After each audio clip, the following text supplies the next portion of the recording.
इस वीडियो में हम आपको समास के विषय में विस्तृत रूप से जानकारी देंगे। In this video, we will tell you all about compound words in Hindi grammar.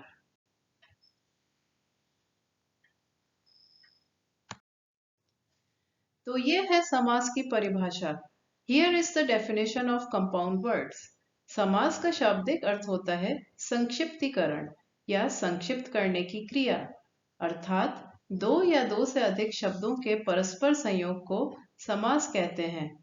When two or more words are joined together to form a new meaningful word, then this combination is known as samas, and the word formed is called compound word. समास रचना के दो पद होते हैं। There are two terms in समास. पहला पद होता है पूर्व पद तथा दूसरा पद होता है उत्तर पद. The first term or former word of the compound word is called पूर्व पद and the second term or latter word is called उत्तर पद. पूर्व पद और उत्तर पद को मिलाकर जो नया शब्द बनता है उसे हम समस्त पद या सामासिक शब्द कहते हैं. The new compound word that is formed by combining these two terms is called समस्त पद और सामासिक पद.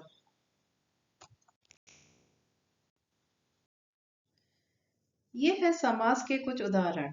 Here are some examples of compound words in Hindi grammar. चरण कमल, जिसका अर्थ होता है कमल के समान चरण. चरण दो शब्दों चरण जो कि पूर्व पद है और कमल जो कि उत्तर पद है से मिलकर बना है. Compound word चरण कमल means feet which are like lotus. This is formed by joining two words. The first word is charan, which is the purv pad, and the second word is kamal, which is the uttar pad. Similarly, we can see some other examples of the same. इसी प्रकार से समास के कुछ अन्य उदाहरण भी हम देख सकते हैं. समासिक शब्द रसोई घर में पूर्व पद है रसोई तथा उत्तर पद है घर. In compound word रसोई घर, which means kitchen, the पूर्व पद or first term is rasoi and the उत्तर पद or second term is ghar. घुड़सवार, which means horse rider, is made up of two words घुड़ and सवार. समासिक शब्द घुड़सवार पूर्व पद घुड़ एवं उत्तर पद सवार से मिलकर बना है. देशभक्त, which means a patriot, is made up of two terms देश and भक्त. समासिक शब्द देशभक्त देश एवं भक्त को मिलाकर बना है. राजपुत्र, which means prince. This word is made up of two words raj and putra. राजपुत्र शब्द राजा एवं पुत्र को मिलाकर बना है. इसी प्रकार रामकृष्ण राम और कृष्ण को मिलाकर बना है. Compound word Ramkrishna is made up of words Ram and Krishna. समास के मुख्य रूप से 6 भेद होते हैं जो कि इस प्रकार से हैं. Compound words are mainly of the following 6 types in Hindi grammar. अव्ययी भाव समास और adverbial compound, तत्पुरुष समास और determinative compound, कर्मधारय समास और अपोजिशनल कंपाउंड, द्विगु समास और न्यूमरल कंपाउंड, द्वंद्व समास और कॉप्युलेटिव कंपाउंड और बहुव्रीहि समास और एट्रीब्यूटिव कंपाउंड. तो आइए अब हम बात करते हैं अव्ययी भाव समास की. Now let's talk about adverbial compound in Hindi grammar. इस समास में पहला शब्द प्रधान होता है और समासिक शब्द वाक्य में क्रिया विशेषण के समान उपयोग होता है. Here, the first word is predominant and the compound word formed is used like an adverb. अव्ययी भाव समास को पहचानने के लिए निम्नलिखित विधियां अपनाई जा सकती हैं. Following are the ways for identification of अव्ययी भाव समास in a sentence.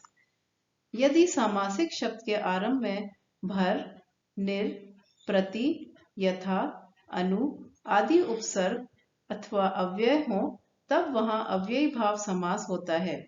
If there are prefixes or elements like bhar, nir, prati, yatha, anu, etc. at the beginning of the word, then avyay bhav samas is used.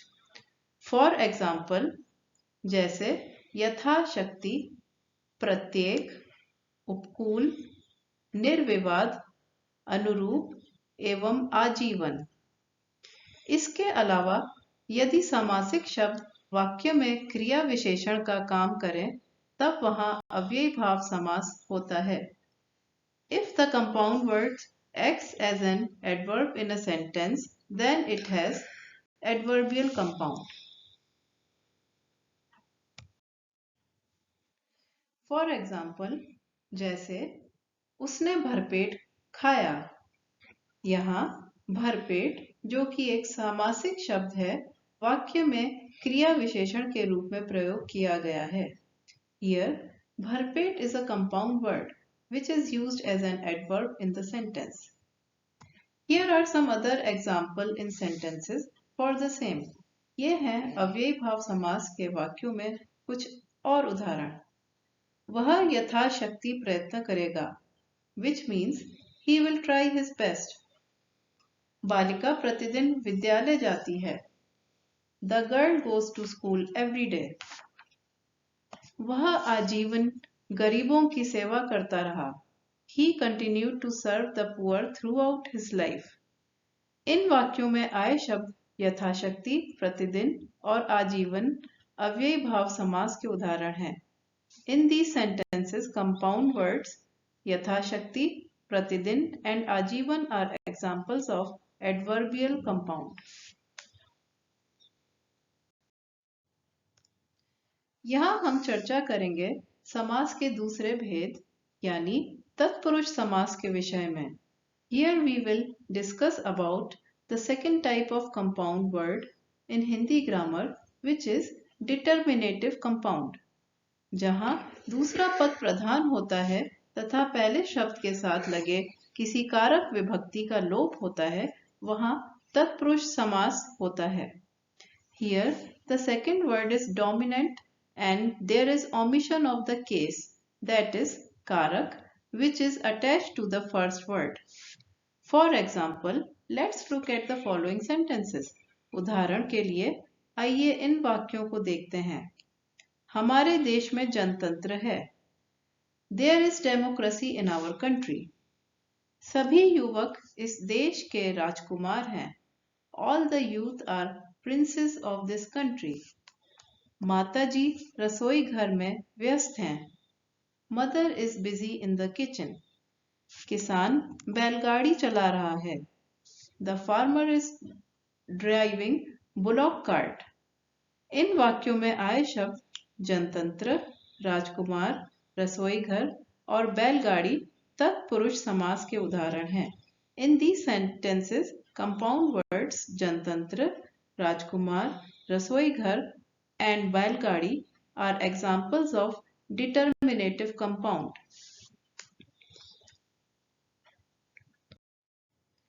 कारक के अनुसार तत्पुरुष समास को 6 भागों में विभाजित किया गया है। According to the case being omitted, तत्पुरुष समास is divided into 6 types. The first of which is, इस समास का पहला भेद है कर्म तत्पुरुष। यह समास कारक को के लोप हो जाने से बनता है। This compound is formed by omitting the case को। For example, उदाहरण के लिए शरणागत या शरण को आगत, ग्रामगत अथवा ग्राम को गत, स्वर्ग प्राप्त यानी स्वर्ग को प्राप्त। इन सभी सामासिक शब्दों में कारक को का लोप हुआ है, अतः ये सभी सामासिक शब्द तत्पुरुष समास के अंतर्गत आते हैं। In all these compound words, the case को has been omitted. Thus, they are examples of तत्पुरुष समास। तत्पुरुष समास का दूसरा भेद है The second type of तत्पुरुष समास is करण तत्पुरुष। ये कारक शब्द से और के द्वारा के लोप होने से बनता है। These are formed by omitting of words से and के द्वारा. For example, उदाहरण के लिए वाल्मीकि रचित यानी वाल्मीकि द्वारा रचित और composed by वाल्मीकि. हस्तलिखित हाथ से लिखा हुआ और handwritten. मनमाना मन से माना which means arbitrary. इन सभी सामासिक शब्दों में से अथवा के द्वारा का लोप हुआ है, अतः यहाँ करण तत्पुरुष समास का प्रयोग हुआ है. In these compound words, से और के द्वारा have been omitted. Thus they are examples of करण तत्पुरुष.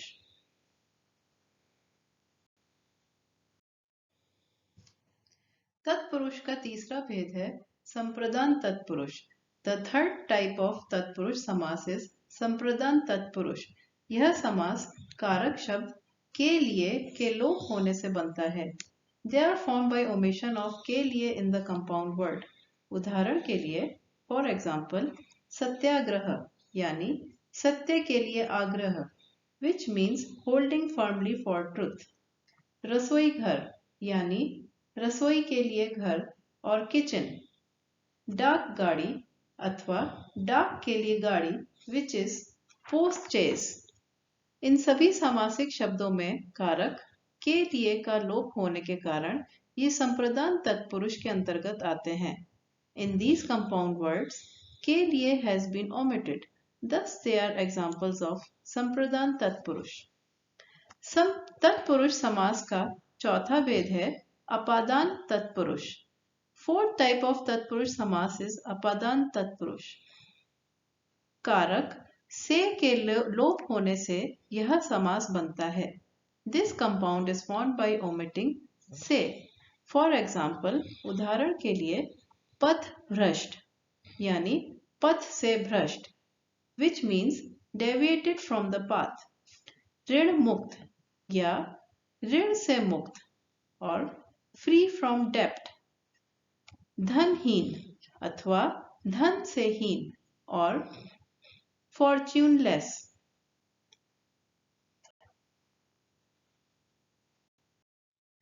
तत्पुरुष का पांचवा भेद है संबंध तत्पुरुष.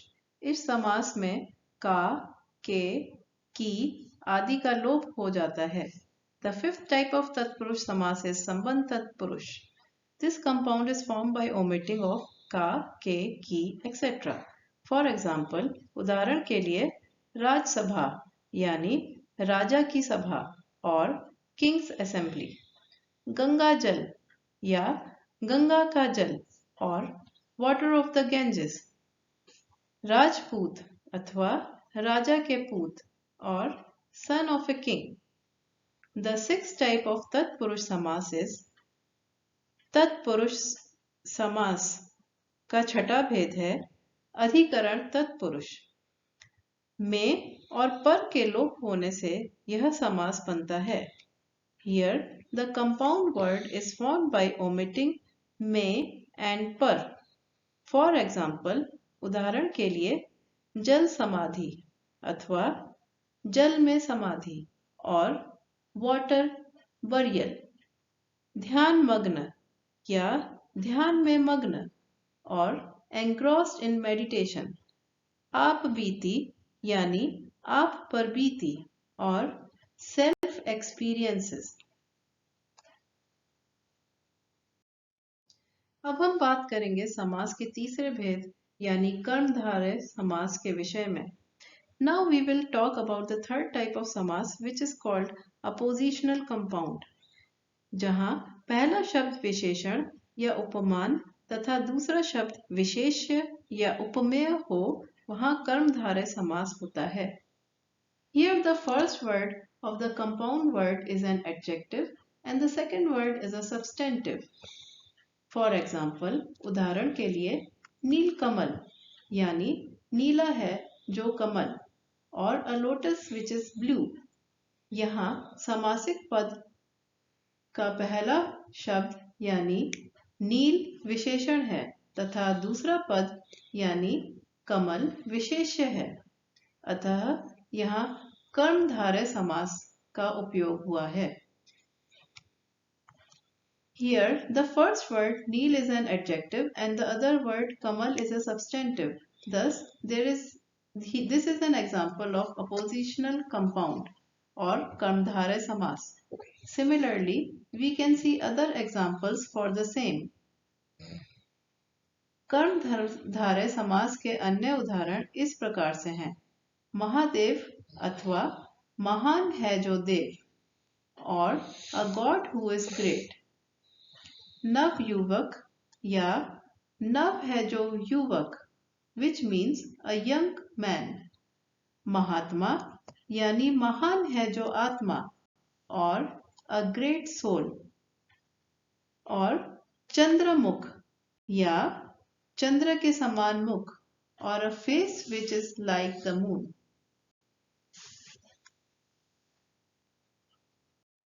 अब हम चर्चा करेंगे समास के चौथे भेद यानी द्विगु समास के विषय में।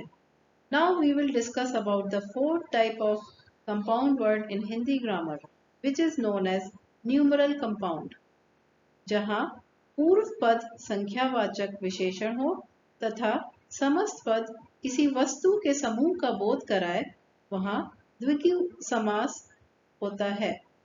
Here, the first word is numeral and the whole compound word indicates a group of some objects.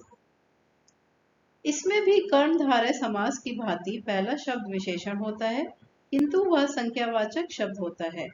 Here also, the first word is an adjective, but is a numeral, and that is the difference between कर्मधारय and द्विगु or numeral compound.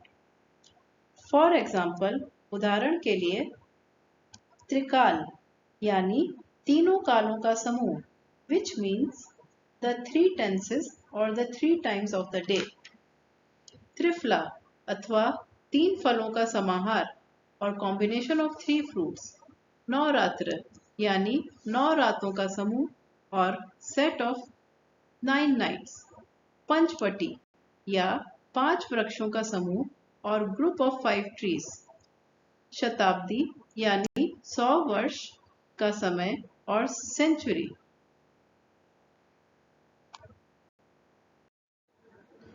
तत्पुरुष समास का पांचवा भेद है द्वंद्व समास। The fifth type of तत्पुरुष समास in Hindi grammar is called copulative compound, जहां समस्त पद के दोनों शब्द प्रधान हो तथा विग्रह करने पर और अथवा या लगता हो, वह द्वंद्व समास होता है। Here, both the words of the compound words are predominant and there is omission of words or या between two words. For example, उदाहरण के लिए जलवायु which is climate, इसका विग्रह करने पर आएगा जल और वायु which means water or air। पाप पुण्य या पाप और पुण्य which is sin or virtue। Radha Krishna यानी राधा और कृष्ण। गुण दोष अथवा गुण और दोष। merits and demerits। लाभालाभ यानी लाभ या अलाभ which means profit or loss।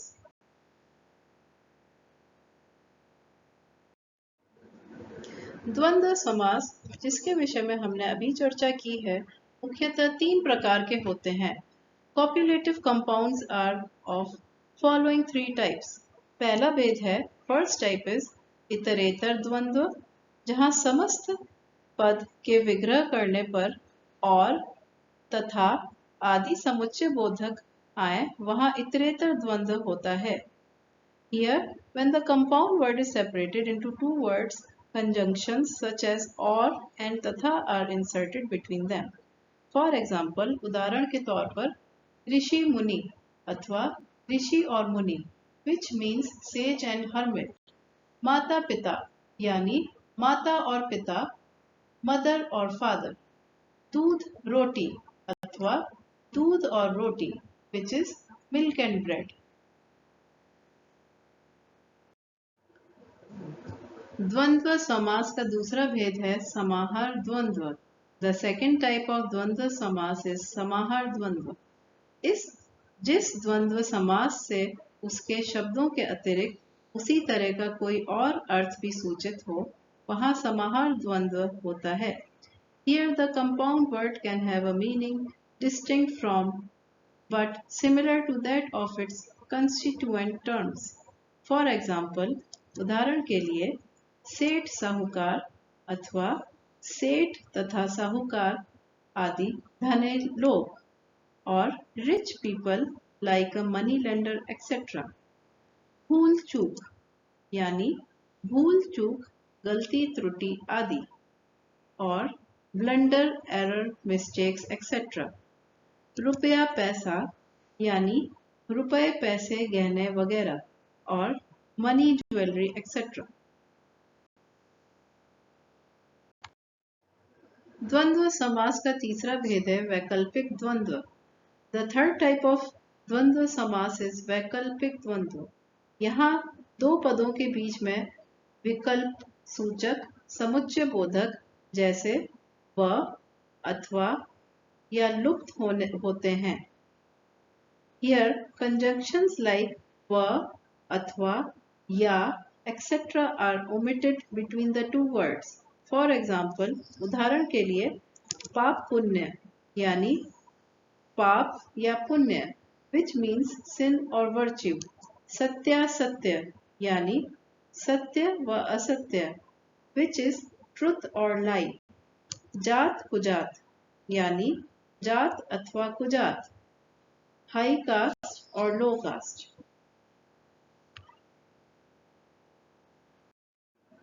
समास का छठा और आखिरी भेद है बहुव्रीहि समास।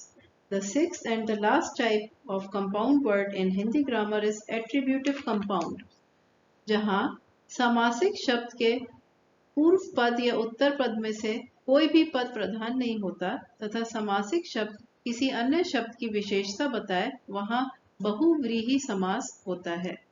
In this type of compound, neither पूर्व पद nor उत्तर पद is dominant and both the words show characteristics of some other word.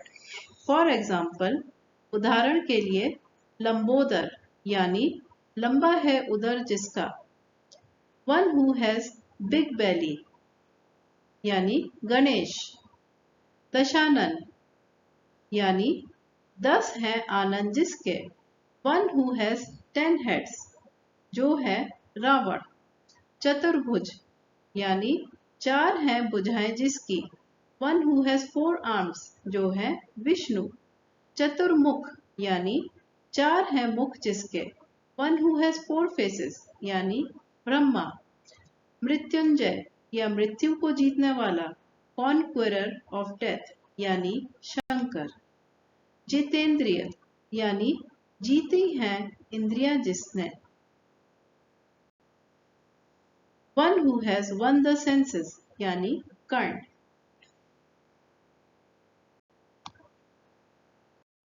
तो ये है इस वीडियो का सारांश। Here is the summary of this video.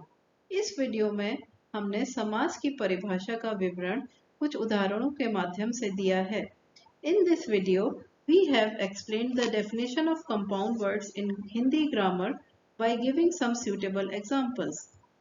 इसके बाद हमने समास के विभिन्न भेदों को उनकी परिभाषा एवं उदाहरणों के साथ विस्तृत रूप में समझाया है।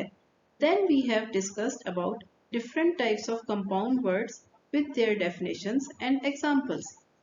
समास को मुख्य रूप से 6 भागों में विभाजित किया गया है। In Hindi grammar, compound words are mainly divided into 6 types. समास का पहला भेद है अव्ययी भाव समास और adverbial compound. दूसरा भेद है तत्पुरुष समास और determinative compound. तत्पुरुष समास के 3 भेद जिनका विवरण हमने इस वीडियो में दिया है इस प्रकार से हैं। The 3 types of Tatpurush Samas which we have been explained in this video are Karm Tatpurush, Karan Tatpurush और Sampradhan Tatpurush. Then we have discussed about the other types of compound words. इसके बाद हमने समास के बाकी भेदों के विषय में चर्चा की है, जो कि इस प्रकार से हैं: कर्मधारय समास और अपोजिशनल कंपाउंड, द्विगु समास और न्यूमरल कंपाउंड, द्वंद्व समास और copulative compound. These compound words are again divided into three types. इन समास को पुनः तीन भागों में विभाजित किया गया है, जो कि इस प्रकार से हैं: इतरेतर द्वंद्व, समाहार द्वंद्व और वैकल्पिक द्वंद्व. और अंत में हमने चर्चा की है समास के छठे और आखिरी भेद यानी बहुव्रीहि समास के विषय में. And in the end we have discussed about the sixth and the last type of compound word, which is known as attributive compound.